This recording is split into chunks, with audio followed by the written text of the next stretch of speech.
বন্ধুরা, আজকের আমার ভিডিওর বিষয়বস্তু হলো লঙ্কা গাছের বর্ষাকালীন পরিচর্যা। লঙ্কা গাছ কিনে এনে প্রতিস্থাপন করেছো, কিন্তু সেই লঙ্কা গাছের কিছুতেই বৃদ্ধি হচ্ছে না। লঙ্কা গাছ প্রতিস্থাপন করার পর লঙ্কা গাছে কিছুতেই ফুল আসছে না, অথবা ফুল এলে সেই ফুলগুলো কি ধীরে ধীরে শুকিয়ে ঝরে যাচ্ছে।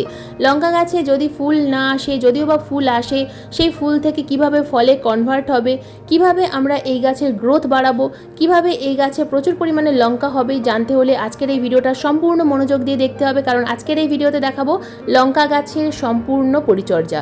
লঙ্কা গাছে কিভাবে কি পরিচর্যা করতে হবে জানতে গেলে আজকের এই ভিডিওটা সম্পূর্ণ মনোযোগ দিয়ে দেখতে থাকো বন্ধুরা। একটু স্কিপ করো না, স্কিপ করলে কিন্তু অনেক কিছুই মিস করে ফেলবে। নমস্কার, আমি লাবণী, আমার বাগানে তোমাদের সবাইকে জানাই স্বাগত। লঙ্কা আমাদের দৈনন্দিন জীবনের একটা নিত্য সঙ্গী। লঙ্কা ছাড়া রান্না সম্পূর্ণ হয় না, তাই লঙ্কা গাছ আমাদের কিচেন গার্ডেনে অবশ্যই থাকে। লঙ্কা গাছ আমরা একটা, দুটো অথবা 10টা যত খুশি প্রতিস্থাপন করতে পারি। লঙ্কা গাছ প্রতিস্থাপন করার জন্য আমাদের কি ধরনের মিডিয়া তৈরি করতে হবে সেটাও এই ভিডিওতেই বলে দেব।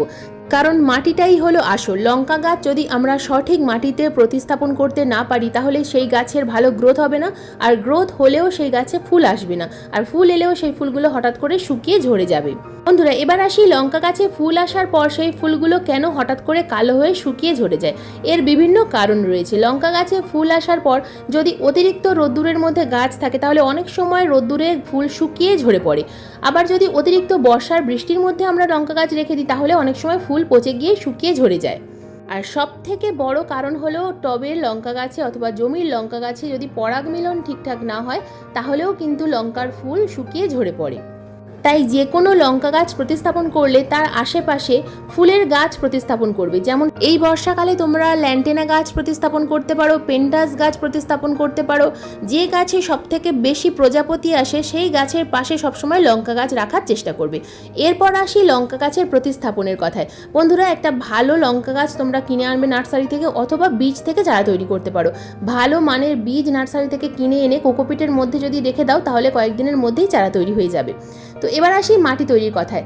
আমার কাছে অলরেডি মাটি তৈরি করা আছে, আমি আই বাটনের লিঙ্ক দিয়ে দেবো, তোমরা চাইলে কিন্তু দেখে নিতে পারো। আমি এর কয়েকদিন আগে মাটি তৈরির একটা ভিডিও দিয়েছিলাম। তো সেই মাটি যদি তোমাদের কাছে তৈরি করা থাকে, তাহলে সেই মাটিতে প্রতিস্থাপন করবে। আর তা না হলে তোমরা মাটি তৈরি করার জন্য নেবে মাটি 50%, 30% কম্পোস্ট, সঙ্গে নেবে 20% লাল মোটাদানার বালি, এবং সঙ্গে সামান্য পরিমাণ ডিমের খোসার গুঁড়ো, 1 মুঠো পরিমাণ শিংকুচি, এগুলো একসাথে মিশিয়ে তোমরা গাছ প্রতিস্থাপন করবে। তো এখানে আমি একটা 6 ইঞ্চি টবে গাছ প্রতিস্থাপন করলাম। মাটি খুব সামান্য পরিমাণ দিয়ে প্রতিস্থাপন করেছি। 3-4 দিন ছায়ায় রাখার পর গাছ কিন্তু অটোমেটিক সেট হয়ে যাবে। তারপর তোমরা কিন্তু ফুল সানলাইটের মধ্যে বা সরাসরি বৃষ্টির জলের মধ্যে গাছ রাখতে পারবে। বন্ধুরা, এবার আসি যে গাছের খুব ভালো গ্রোথ নেই, বা গ্রোথ এলেও সেই গাছে ফুল যদি না আসে, তাহলে গাছে আমরা কি খাবার স্প্রে করব। কারণ আমাদের গাছে অনুখাদ্যের প্রয়োজন। গাছে আমরা টবের মিডিয়াতে যে খাবারই প্রয়োগ করি না কেন, যদি অনুখাদ্য ঠিকঠাকভাবে দিতে না পারি, তাহলে গাছে কিন্তু কখনোই ফুল আসে না।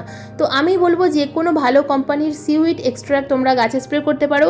যদি সিউইড না থাকে, সেক্ষেত্রে তোমরা যে কোনো অনুখাদ্য, যেমন অ্যাগ্রোমিন ম্যাক্স, অ্যাগ্রোমিন গোল্ড, মোবোমিন, এই জাতীয় যে কোনো অনুখাদ্য গাছে কিন্তু তোমরা 15 দিন অন্তর অন্তর স্প্রে করবে। ডাস্ট আকারে হলে 1 লিটার জলে 2 গ্রাম, আর যদি লিকুইড আকারে হয় 1 লিটার জলে 2 ml মিশিয়ে গাছের পাতায় 15 দিন অন্তর অন্তর সকালবেলা অথবা ঠিক সন্ধ্যার আগে গাছের পাতায় স্প্রে করবে। এবার আসি টবের মিডিয়াতে আমরা কি খাবার দেবো। যে খাবার দিলে টবের গাছে প্রচুর পরিমাণে ফুল তো আসবে, এবং সাথে সাথে ফুলগুলো ঝরে পড়ে যাবে না। ঝরে না পড়ে যাওয়ার জন্য আরও কয়েকটা ট্রিক্স আমি এই ভিডিওতেই দেখিয়ে দেবো। তো প্রথমে টবের মিডিয়াতে ভালোভাবে যে আগাছাগুলো হয়েছিল, এই আগাছাগুলো তুলে ফেলবো। যদি তোমাদের জমিতে গাছ থাকে, তাহলেও গাছের গোড়া খুব ভালোভাবে পরিষ্কার রাখার চেষ্টা করবে। গাছের গোড়া যেন কখনোই আগাছা দিয়ে চাপা পড়ে না যায়, সবসময় পরিষ্কার রাখার চেষ্টা করবে। এরপর টবের মিডিয়াটা হালকা করে খুশে দিতে হবে, এবং দেখতে হবে যে টবের যে ড্রেনেজ সিস্টেম, সেটা যেন বন্ধ না হয়ে যায়। বর্ষাকালে কখনোই টবের ড্রেনেজ সিস্টেম যেন বন্ধ না হয়ে যায়, কারণ লঙ্কা গাছের গোড়ায় সামান্য পরিমাণ জল জমলে গাছ কিন্তু শুকিয়ে মারা যায়। যদি তোমাদের জমিতে গাছ থাকে, তাহলে সেই জমির গাছের গোড়াটা একটু অন্য মাটি দিয়ে উঁচু করে দেবে, আশেপাশে একটু ড্রেন করে দেবে। না হলে সেই জল যদি ভালোভাবে পাস হতে না পারে, লঙ্কা গাছের গোড়ায় যদি জল জমা হতে থাকে, তাহলে কিন্তু গাছ হঠাৎ করে হলুদ হয়ে ঝিমিয়ে মারা যাবে। তাই সব সময় টবের গাছ হোক বা জমির গাছ হোক, গোড়া সবসময় পরিষ্কার রাখবে, গোড়া উঁচু রাখবে। টবের গাছ হলে টবের ড্রেনেজ সিস্টেম ঠিক রাখবে। দেখো, কথা বলতে বলতে আমার কিন্তু ভালোভাবে মাটিটা খোসা হয়ে গেল। এবার টবের মাটি ভালোভাবে খুশে নেওয়ার পর এখানে আমি খাবার প্রয়োগ করব। তো সম্পূর্ণ জৈব খাবারই আমি কিন্তু প্রয়োগ করি। আমার বাগানের ফুল গাছে যেমন জৈব খাবার প্রয়োগ করি, ফলের গাছেও কিন্তু ঠিক তেমনই জৈব খাবার প্রয়োগ করি, আর সবজি গাছেও তাই। তো দেখো আমি গাছের গোড়া ভালোভাবে খুশে নিলাম। টবের মাটি কেমন শুকনো আছে দেখে নিলে, তো যদি তোমাদের টবের মাটি ভেজা থাকে সেক্ষেত্রে 2 দিন পলিথিনের শেডের মধ্যে রেখে দেবে অথবা অন্য কোনো জায়গায় রেখে দেবে যেখানে সরাসরি বৃষ্টি পড়ে না, তাহলে দেখবে টবের মাটি শুকিয়ে গেছে। এরপর প্রথমে টবের মাটি খসে নেওয়ার পর 1 চামচ পরিমাণ দিয়ে দেবো ছাই। ছাইটা সামান্য ভিজে গেছে, তো তোমরা 1 চামচ পরিমাণ কাঠের ছাই এখানে প্রয়োগ করবে। কাঠের ছাই কেন দিলাম বন্ধুরা, টবের মাটিতে এই সময় প্রচুর পরিমাণে পোকামাকড়ের আক্রমণ হয়, তাছাড়া প্রচুর পিঁপড়ের আক্রমণ হয়, যে কারণে আমাদের টবের গাছের যে শিকড়, এই শিকড় কিন্তু পিঁপড়ে ক্ষতিগ্রস্ত করে এবং যদি প্রচুর পরিমাণে কেঁচো হয় তাহলেও কিন্তু গাছের শিকড় ক্ষতি হয়। তো এরপর আমি এখানে দিয়ে দেবো হাড়ের গুঁড়ো।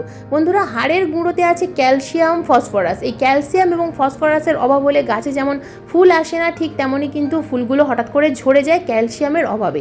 তো আমি এখানে 2 চামচ পরিমাণ হাড়ের গুঁড়ো দিলাম, যেহেতু টবের সাইজ 10 ইঞ্চি সেই কারণে 2 চামচ পরিমাণ দিলাম। যদি টবের সাইজ 8 ইঞ্চি হয় বা 6 ইঞ্চি হয় সেক্ষেত্রে 1 চামচ পরিমাণ হাড়ের গুঁড়ো প্রয়োগ করতে হবে। যদি আরও বড় সাইজের গাছ হয় সেক্ষেত্রে 3 থেকে 4 চামচ পরিমাণ হাড়ের গুঁড়ো দিতে হতে পারে।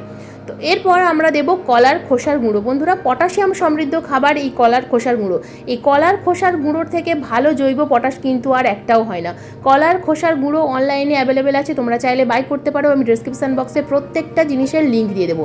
তো আমি এখানে কলার খোসার গুঁড়ো 3 চামচ পরিমাণ প্রয়োগ করছি, 3 থেকে 4 চামচ পরিমাণ দেবো। যদি তোমাদের বড় সাইজের টব হয় সেক্ষেত্রে তোমরা কিন্তু এখানে অন্তত 5 থেকে 6 চামচ পরিমাণ কলার খোসার গুঁড়ো দিতে হবে। খাবারের পরিমাণ যদি জৈব খাবার কম দেওয়া হয় তাহলে কিন্তু গাছে কোনো রেজাল্ট দেখতে পাবে না। আর এই খাবার 15 দিন অন্তর অন্তর টবের মিডিয়াতে প্রয়োগ করতে হবে। খাবার প্রয়োগ করার পর দিয়ে দেবো ভরপুর মাত্রায় জল। যেহেতু আকাশ মেঘলা, মাঝে মধ্যে বৃষ্টি আসছে, তাই আমি বেশি জল দিলাম না। খাবার প্রয়োগ করার পর আমি সরাসরি কিন্তু গাছ বৃষ্টির মধ্যেই রেখে দেবো। যদি গাছে তোমরা বায়োভিটা এক্স বা অন্য কোনো অনুখাদ্য প্রয়োগ করো সেক্ষেত্রে কিন্তু সঙ্গে সঙ্গে বৃষ্টির মধ্যে রাখা যাবে না। এরপর গাছে আমরা আরও একটা লিকুইড তৈরি করে স্প্রে করব। গাছে এই বর্ষাকালে প্রচুর পরিমাণে ফাঙ্গাস অ্যাটাক হয়, যে কারণে গাছের পাতা অনেক সময় অনেকটা পাতা হলুদ হয়ে ঝরে পড়ে। তো এখানে দেখো আমি 1 লিটার জল নিয়েছি। 1 লিটার জলের মধ্যে আমি প্রথমেই দিয়ে দিলাম 1/2 চামচ পরিমাণ হলুদ গুঁড়ো, একদম ন্যাচারাল ফাঙ্গিসাইড। এরপর আমি এখানে দেব মধু। বন্ধুরা মধু কেন দিচ্ছি, গাছে অনেক সময় প্রজাপতি বা মৌমাছি আসে না, যে কারণে আমরা মধু স্প্রে করব। মধু যেহেতু মিষ্টি তাই আমি এখানে সামান্য পরিমাণ নিয়েছি, একদম খুব কম পরিমাণে, 1 চামচের খুব অল্প, 1/2 চামচেরও কম। তো দেখে নিলে কতটুকু দিলাম। তো এই হলুদ গুঁড়োর সঙ্গে ঠিক এতটুকু মধু আমি খুব ভালোভাবে মিশিয়ে নিয়েছি। এই মধু এবং হলুদ গুঁড়ো মিশিয়ে নেওয়ার পর আমরা একটা স্প্রেয়ার বটলে ভরে নেব, তবে ছেঁকে ভরে নেব, কারণ স্প্রেয়ার বটলে নজলে আটকে যাবে, যে কারণে ছেঁকে যদি তোমরা ভরে নিতে পারো তাহলে স্প্রেয়ার বটলের কোনো সমস্যা হয় না।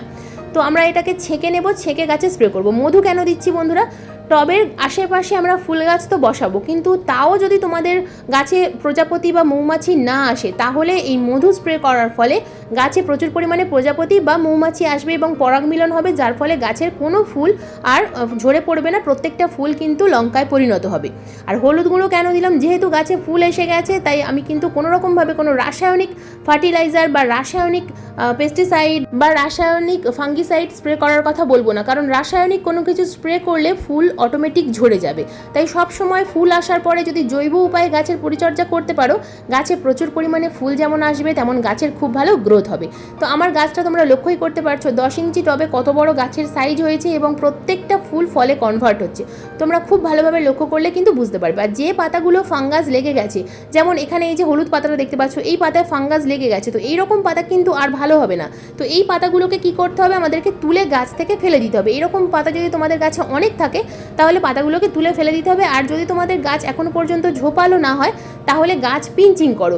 যত বেশি পিঞ্চিং করবে গাছ কিন্তু তত বেশি ঝোপালো হবে। যত গাছ ঝোপালো হবে গাছে কিন্তু তত বেশি ফুল আসবে। তাই লঙ্কা গাছকে প্রতিস্থাপন করার পর থেকে ঝোপালো করার চেষ্টা করতে হবে। গাছকে ঝোপালো না করলে গাছ শুধু লম্বা হতে থাকবে, গাছে ফুল কম হবে, ফল কম হবে।